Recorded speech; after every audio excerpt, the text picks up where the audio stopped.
delicious.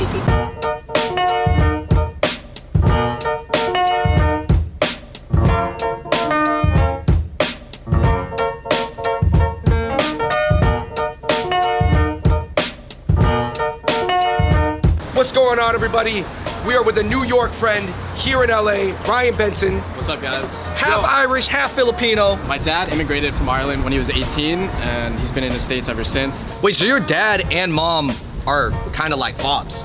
Yeah. From their respective 100%. countries. I'm looking forward to showcasing the other half of my culture to you guys. All right, everybody, in this video, we are going to be exploring this Irish gastropub. That means we're gonna be eating some very traditional Irish food, and then we're gonna be eating some modern fusion Irish American food. And I've got an Irish-looking rugby on.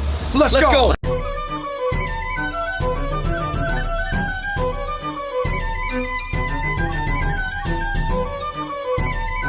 When you look at the ancestry of Caucasians in America, the second largest group of ancestry is Irish American. Ireland is such a small country, and for them to have such a big presence in a country as big as the United States, it's pretty much unprecedented. One of the biggest things here, like a lot of Irish pubs, like they have a huge selection of beers and whiskeys. Can we do a little Irish jig in here? I hear the music.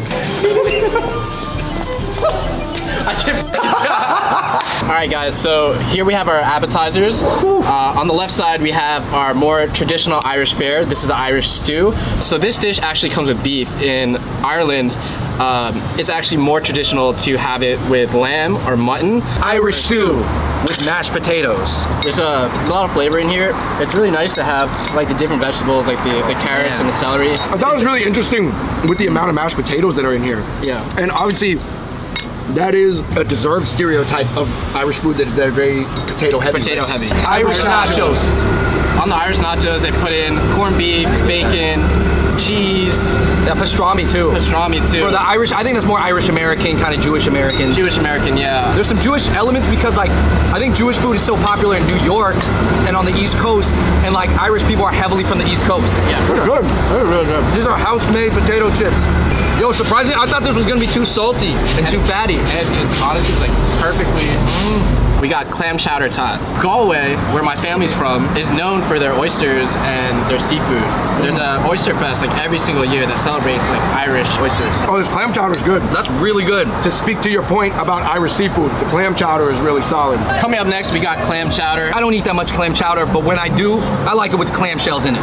How about that? The chowder tastes different with the clams in it. Great appetizers, a lot of fusion there, some very Irish elements, but obviously not entirely Irish. Right. These dishes are made to be a little bit more authentic. So right here, we have your Irish breakfast. Here we have bacon, eggs, sausage, and a corned beef hash with some vegetables on the side. So this is corned beef hash. I've barely ever had corned beef hash, but it's essentially what? Corned beef and hash browns. Yeah, right? corned beef mixed with potatoes and then usually finished in a skillet. The difference between a UK breakfast and an Irish breakfast though, you have black or white blood pudding, and honestly it's my favorite thing to eat out of an Irish breakfast, but not many people like it. Top of the morning, Irish breakfast. All right, right here we have a shepherd's pie.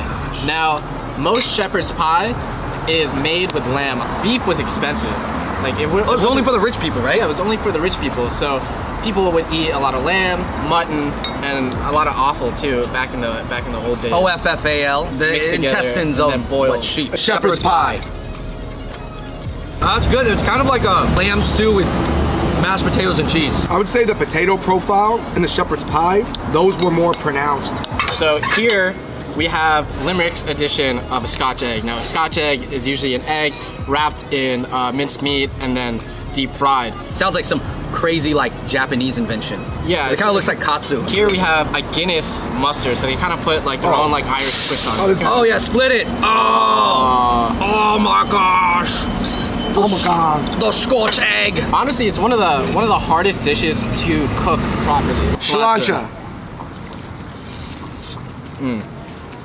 Wow, that's interesting. Hit me. Do people speak only English in Ireland, or is there other languages? The main language in Ireland is English, but people still go to school to learn Gaelic. And what we just said earlier was Gaelic for cheers. Sláinte. Right now we have corned beef and cabbage. Corned beef is salted meat, salted beef. It was actually one of the biggest exports from Ireland in the 1700s. Irish people would not eat it because beef was so expensive. Corned beef and cabbage. It's not the most complex dish.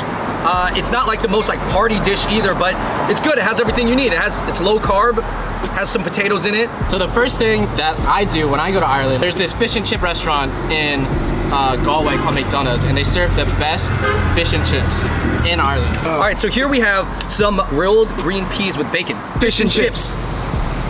Chewy exterior, soft, tasty cod inside. He sprinkled a little bit of Cajun on there before he fried it. So I don't think that's Irish, right, that Cajun? Not very Irish, but usually you soak it in like malt vinegar. All right, so these chips, to me, are starting to taste more European. They have a thicker, more soggy, less crispy texture to them, like and maybe an average American would prefer. The ones in Ireland are a little bit wider, a little bit thicker. They're like flat, like planks, like 2x4s. Exactly. Like, Yo, Ryan, you put on an Irish, where is it? I Irish. wish you were here. I put on a Limericks hat, and it kind of goes to show you, maybe in a way, like the classic Irish pub mentality. They're like, you know what, you guys are filming here, showcasing our food, take some of our merch, you know? Yeah, honestly, Irish hospitality is some of the best hospitality I've ever had. Like going to Ireland, like everyone's just so nice. Irish and Italian people at one point, before other immigrants entered the US, were not considered white. Yeah. They were like off-white. Shout out to Virgil. So we got bangers and mash right here. This is very UK influenced. Bangers and mash. What's the banger? And I'm assuming the mashed potatoes. The Yo, mash. I noticed there's kale in here. I heard this is very traditional to have the kale and the mashed potatoes. Hey, shout out to Irish being on the kale wave before everybody else, though. When you saw it, looked like gourmet bangers and mash. Yeah, exactly. Like normally, like when I'm in London or in England and I get bangers and mash, it doesn't come out looking like this. Like this is very upscale compared to what I normally get.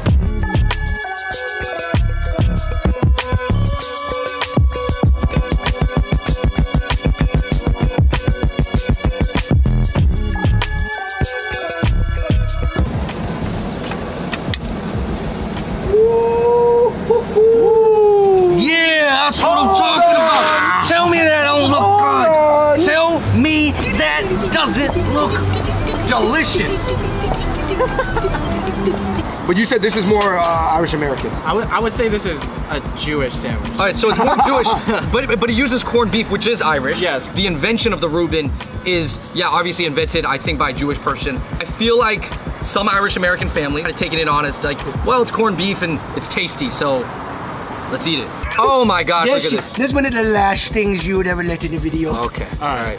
The Reuben sandwich. Oh my god.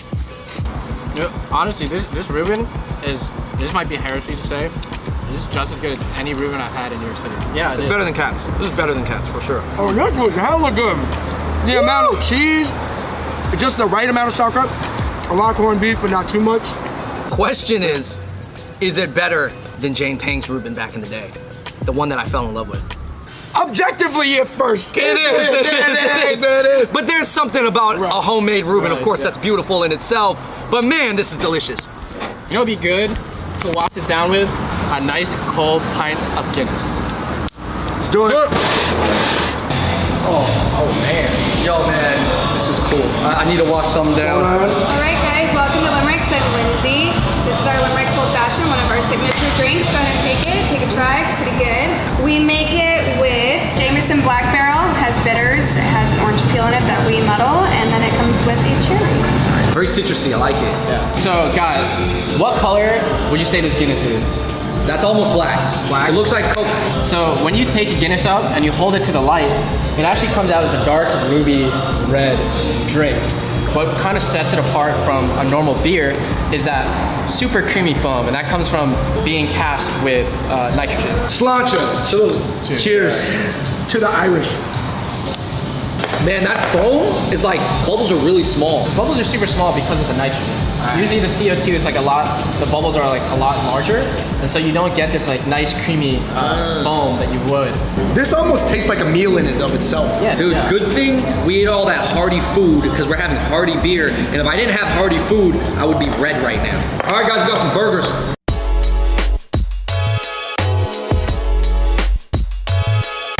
We are at the burger section, not traditional. Not traditional, but common. A burger is a burger, anywhere you go in the world. Favorite Irish characters in media ever? Michael Flatley, Conor McGregor. You got all the Irish bands like Dropkick Murphys, Bono, Okay, U2. fair. Oh, Bono is Bono, Irish. Graham Norton on BBC. Conan O'Brien's Conan Irish. O'Brien is Irish American. Yeah. Yo, is that jam in that burger? Yeah, so there's a strawberry rhubarb jam on this burger. It also comes with like a Guinness mustard, bacon. That's the hipster burger. On this burger, we have the Limericks burger. It comes with a Guinness beer cheese, bacon. I think that's it. Let's try this this hipster burger out. Hipster burger. That rhubarb cuts nicely through the beef. Yeah, you got that like little punch of like the mustard coming through. Oh, the little Guinness mustard, man. Yeah. That's actually really tasty. There's some creaminess, some sourness, really nice beef. That My beef. God, that is a tasty burger. Limerick burger. I can already taste the blue cheese. Wow. Ooh. Tastes super different. Like very umami.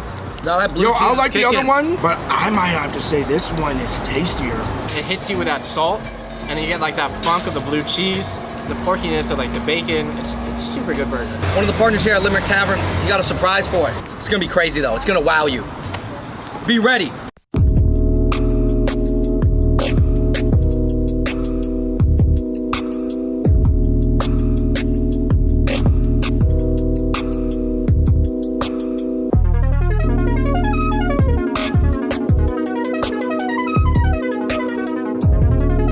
Oh my Thank you. God. Thank you, sir. Thank you.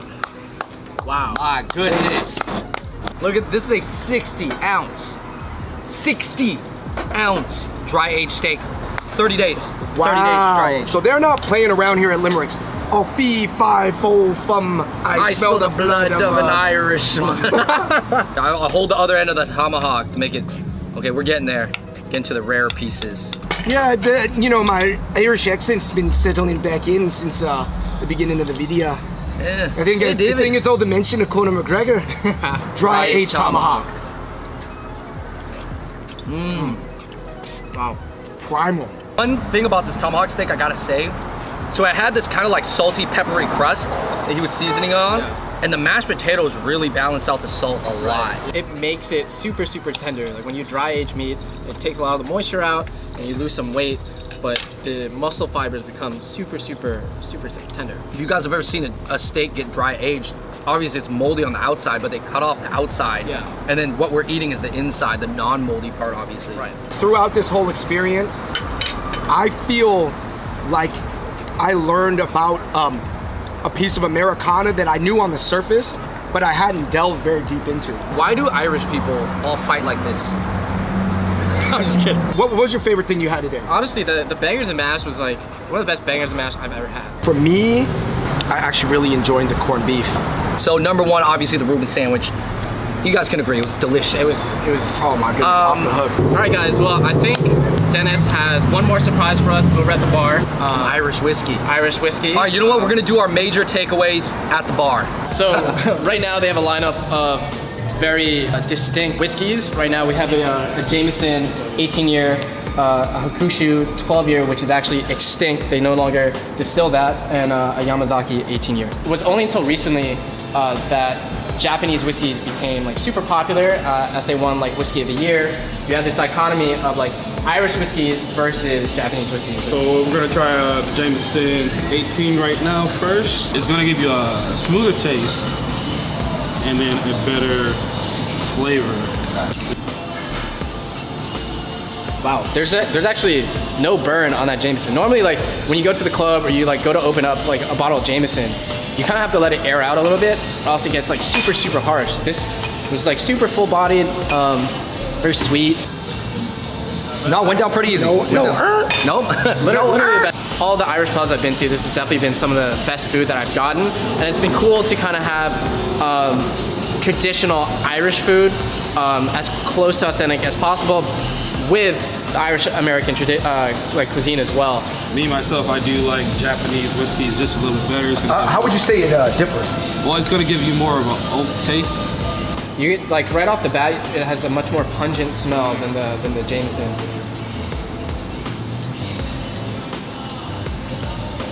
It's like, just like smelling a fresh bark, like just. No, I feel like I'm out in the woods and I just cracked open like a tree stump and I'm just like, There's so many things that are like so American, like whiskey, but they're actually Irish. Right. You know what I mean? Like, you know how I was thinking about it when people say, I'm a real meat and taters type of guy, they're almost saying, I'm a real Irish type of guy. Yeah. It actually has helped me think deeper about like American culture. Last but not least, we got the Yamazaki 18. This is probably gonna be our most expensive drink here. This is gonna put you back at 90 a glass. Woo! 90. 90 a glass. So this, But It's worth it. It's worth it. It's worth it. It's very much worth it. How Has much- good taste. how much would the whole bottle be? if someone Roughly, wanted to buy it? I would say it's probably gonna put you back like 200-300. Actually super smooth. Super smooth. Yeah, wow. Very subtle. No, it's like, I thought the flavor Went note straight was down. gonna go up like this, and the flavor note, it dipped on. All right, guys. Well, for us, we cover a lot of different types of Chinese food and Asian food. Elevated, traditional, cheap, everything in between. And I think it was really cool to see like kind of like a little bit one notch up of Irish food. To have Limerick's Tavern serving delicious Irish food, I think it's amazing. I think people gotta check it out. You got to check this spot out. I wanna say thank you guys for watching. Please let us know other cuisines you'd like to see us try in the bottom. Huge shout out to Ryan Benson.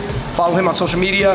I wanted to leave off by saying thank you in Gaelic, Irish Gaelic. Good go. Until next time, we out. Peace. Here at Limerick's Tavern, shout out to them. They have a lot of great weekly specials if you guys are thinking about coming by. Monday, you have a burger and beer for only $10.